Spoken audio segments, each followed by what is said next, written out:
Holidays-nale, அது நம்ம GT Holidays தான்.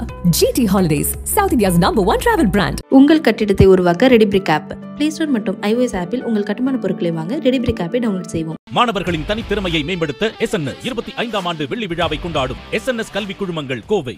முதல் நாள் 120 கோடி, ரெண்டாவது நாள் ஒரு 80 கோடி வெள்ளிக்கிழமை. அது மூணாவது நாள் நாலாவது சேர்ந்தா 400 கோடியை தாண்டி. அதான் அந்த 800 கோடியை இந்த படம் பிரேக் பண்ணும். இந்த ஒரிஜினல் சூப்பர் ஸ்டார் அதை பற்றி கவலைப்பட மாட்டார் எப்பவுமே. அவர் மனசு அவ்வளோ பாதிச்சிருக்கு. அதனால் ஒரு குட்டி கதையை சொல்லி காக்கையை இவராக்கி கழுகா அவராக்கி. விஜய் என்ன பண்ணியிருக்கணும்னா பல விஷயத்தில் ரஜினிகாந்தை ஃபாலோ பண்ணி தான் நடிக்கிறாரு விஜய். ப்ளூ சட்டை மாறன் வந்து அதை பயங்கரமாக விமர்சிச்சிருக்காரு. நல்லதை பேசும்போது ஏன் ஒரு கெட்டதை பேசுறீங்க? ப்ளூ சட்டை மாறன் ஊரெல்லாம் இப்படி கிழிக்கிறாரு. அவர் ஒரு படம் வாய்ப்பு வந்தது, அவர் ஒரு படம் டைரக்ட் பண்ணார், ஒரு நாள் கூட ஓடுது. மக்களுக்கு வந்து இப்போ தளபதி வந்து அதிக நல்ல காரியங்கள் பண்ணிக்கிட்டு இருக்காரு. நல்லா பண்ணட்டும். 200 கோடி வாங்குறத என்ன பண்ணணும் சார்? இப்போ வந்துட்டு ஜெயிலர் தான் பயங்கரமான டால்காக போய்கிட்டு இருக்கு சார். அதுவும் இல்லாமல் இப்போது லாஸ்ட் வீக் பயங்கர ஹவுஸ்ஃபுல்லாக இருந்தது. இந்த வீக் வரையும் ஹவுஸ்ஃபுல்னு சொல்கிறாங்க. நீங்களும் படம் பார்த்துட்டீங்க செலிபிரிட்டி ஷோலையே. ஸோ எப்படி இருந்தது, உங்களோட கருத்துங்க சார்? இல்லை, ரொம்ப நல்ல படம். ரொம்ப சமீப காலத்தில் வந்த படங்கள்லே ஒரு தரமான மிகச்சிறந்த படம். நெல்சன் ரொம்ப பாடுபட்டு முதல்ல ஒரு ஃபெயிலியர் படம் பீட்ஸ், கொஞ்சம் அவருக்கு பேர் குறைஞ்சது, எல்லாரும் சந்தேகப்பட்டாங்க. ஆனால் அதெல்லாம் நிவர்த்தி பண்ணி ரஜினிக்கு ஏற்ற மாதிரி ஒரு அற்புதமான படத்தை கொடுத்துருக்கிறார். அதனால் அவரை மிக மிக பாராட்ட வேண்டும். அவர் தான் மெயின். ரஜினியே சொன்னார், டைரக்டர் தான் கேப்டன் ஆஃப் தி ஷிப் அப்படின்னாரு. அடுத்து நீங்கள் ரஜினி படம்னு வரும்போது அன்னைக்கு கலாநிதி மாறனே சொன்னார், இவர் ரஜினி சார் ரெக்கார்ட் பிரேக்கர் அல்ல, ரெக்கார்ட் மேக்கர், சரித்திரத்தை உருவாக்குபவர் என்று சொன்னார். இந்த படம் மிகப்பெரிய வரலாறாக அமைந்து விட்டது. இது வரைக்கும் நீங்கள் கணக்கு பார்த்தீங்கன்னா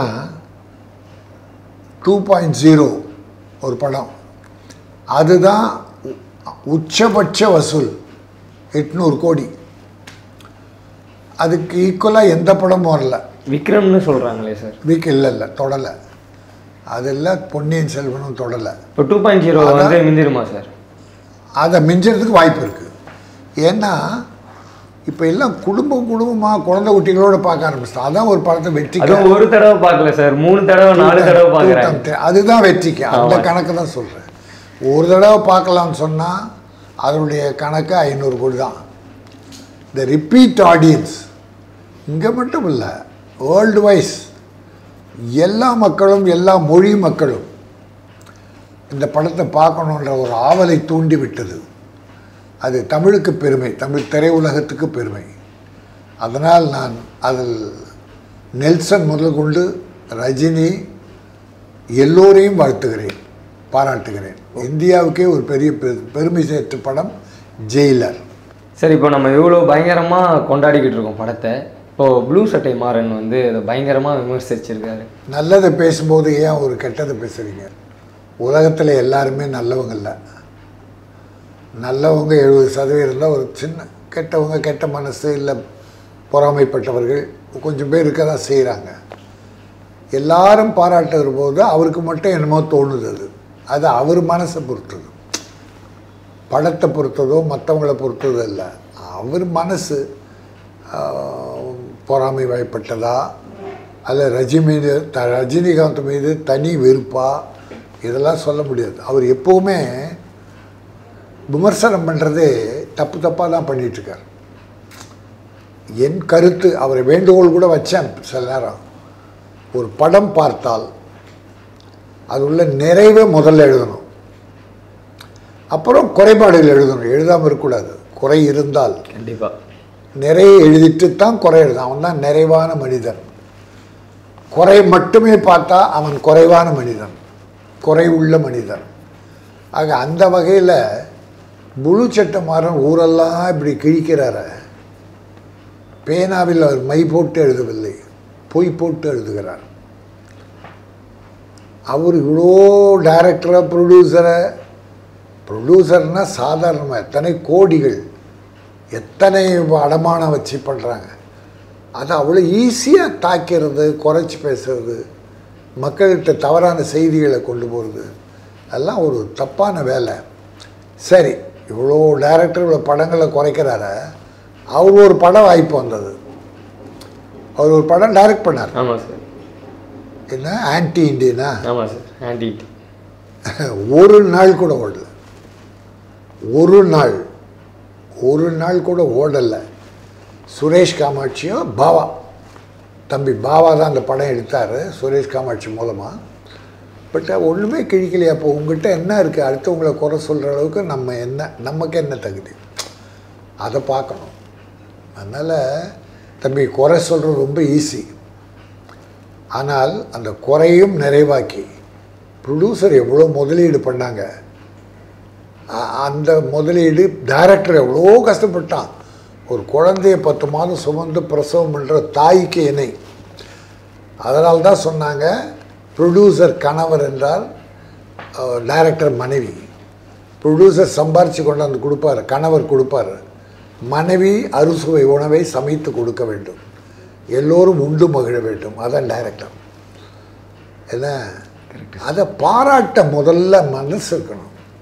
நீ பாராட்டவனையா, பழிக்காதே, உன் பொறாமை அதன் மூலம் வெளிப்படுகிறது. இதுதான் என் கருத்து.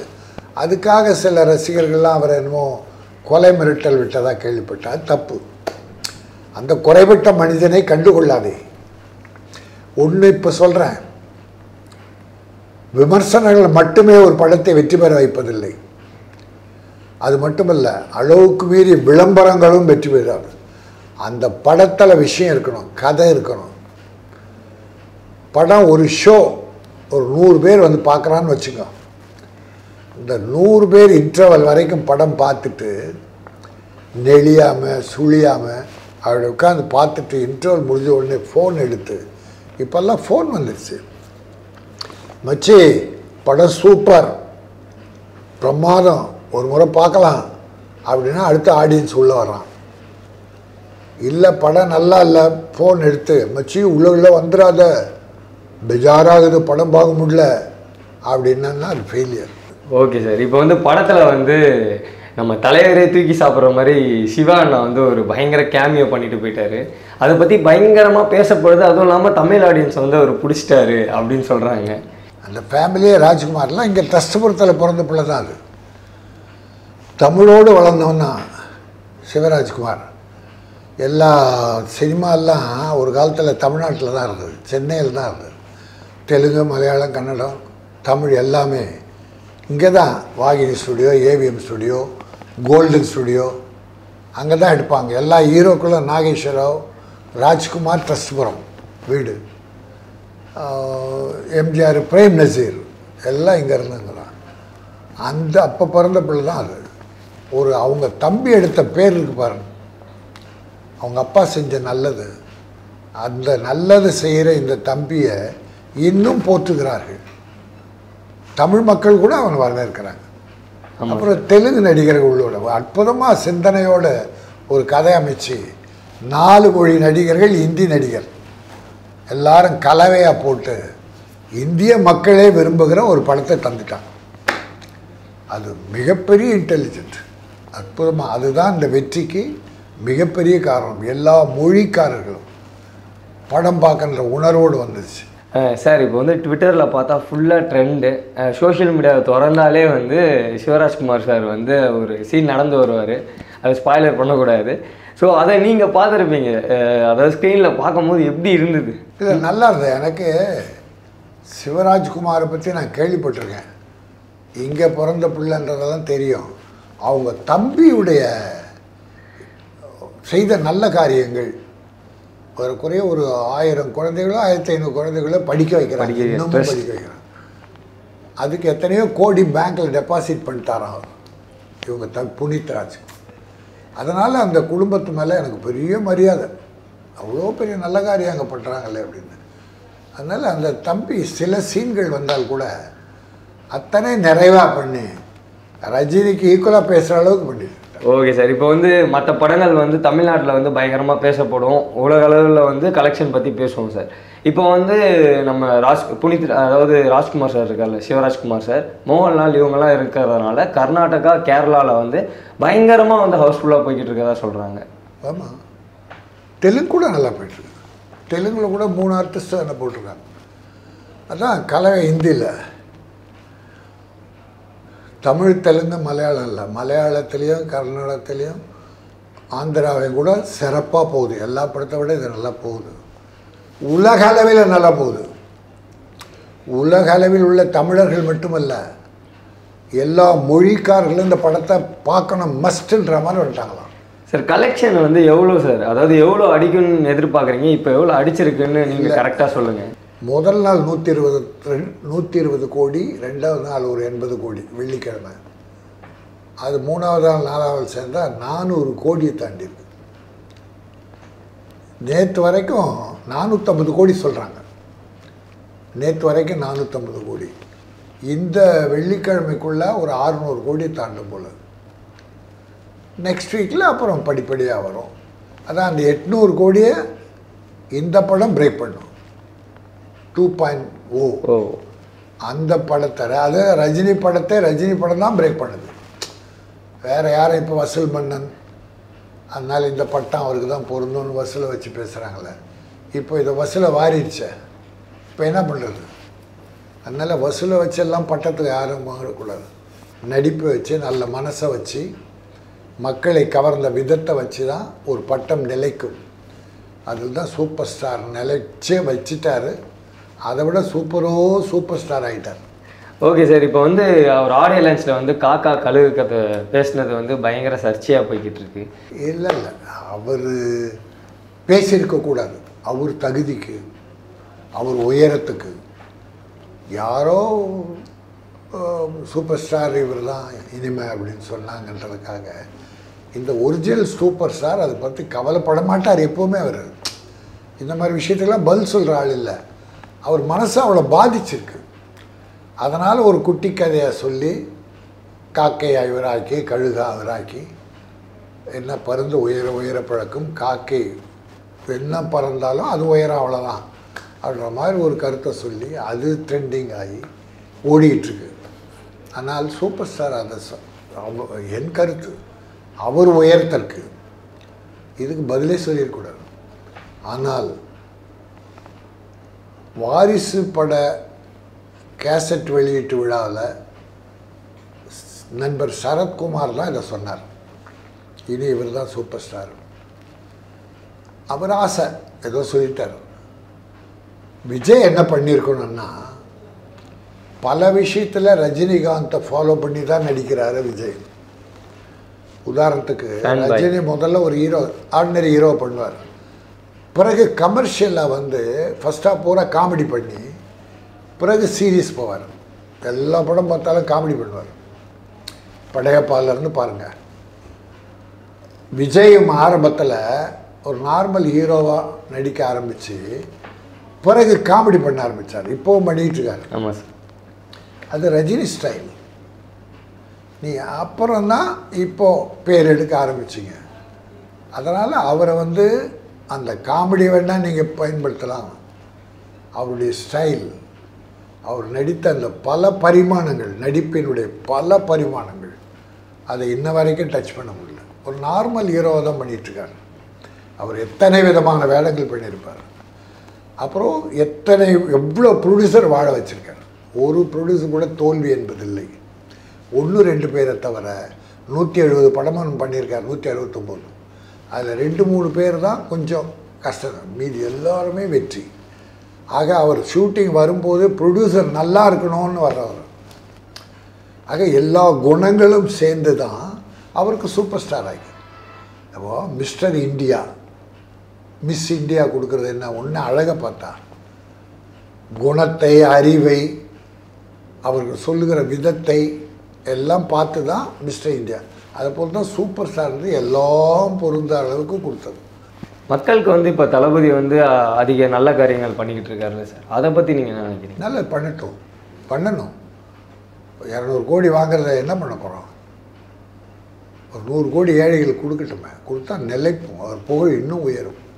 பண்ணால் எல்லா நடிகர்களும் அதான் நான் சொல்லிகிட்ருக்கேன். நீங்கள் வாங்குகிற சம்பளம் அதிகமான சம்பளம், எந்த ஸ்டேட்லேயும் அந்த சம்பளம் கிடையாது, எந்த ஹீரோவுக்கும் கிடையாது. அதில் நீங்கள் ஒரு 25-30% இது ஏழைகள் கொடுக்குற டிக்கெட் பணம் தான் இது. அதை வச்சு தான் உங்களுக்கு சம்பளம்.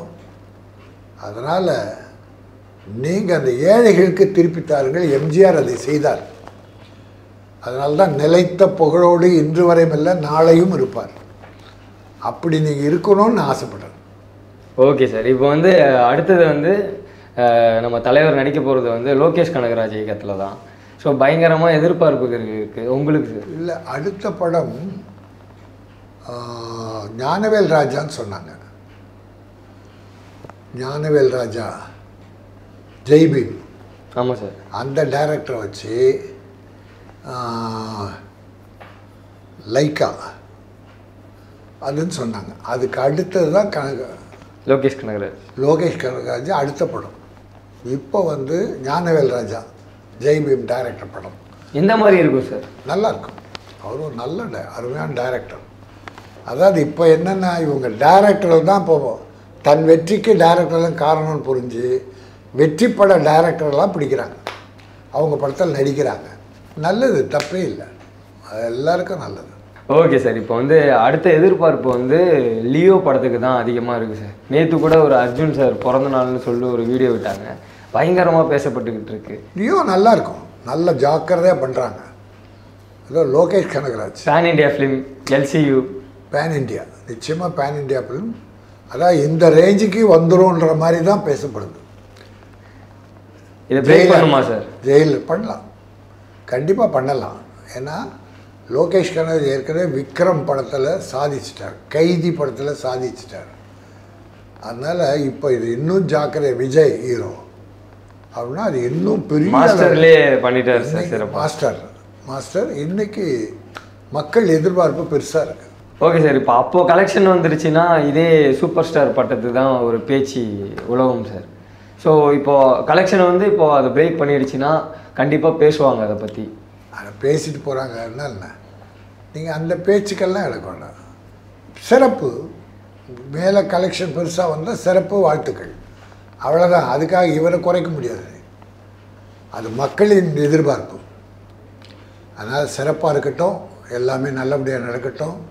அப்பா அம்மாவை காப்பாற்றுங்க, பெரியவங்களுக்கு மரியாதை கொடுங்க, தான் உழைத்து சம்பாதித்த பணத்தில் கொஞ்சம் ஏழைகளுக்கு கொடுங்கள்.